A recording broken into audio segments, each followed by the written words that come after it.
We have an initial findings of the review of service contracts with Makati from 2005 po to 2014. Ito po ay initial lang ng mga kontrata from IT services, janitorial services, security agencies, at ongoing po ang aming review para sa iba pong kontrata ng City Government of Makati.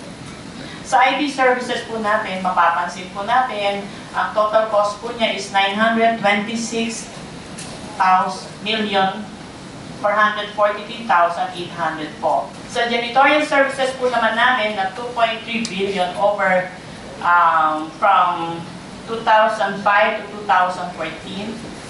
Sa security services naman po, 2.38 billion.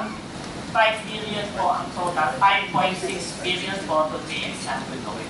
Yung IT services, tama ba yung dates na yun? Talaga 2008 na yun? 2008 lang po to 2014. Ang janitorial services po namin is from 2005 to 2014. Ang security services namin po, ranging from 2005 to 2014 po with 2.38 billion po. Ang napansin ko lang red flags, sa loob ng 10 taon or 12 years, pare-pareho po ang nananalong kumpanya ng IT services, pagsusupply ng janitor at security guard sa city government po ng Makati.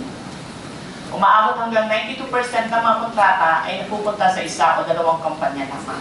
Pare-pareho ang may-ari ng kumpanyang nanalo sa buwatan sa building ng security services. Red flag number 4 po, napansin namin na alam na po ni Omni Security na may project sa Makati 1 month pa bago ito announce sa publiko.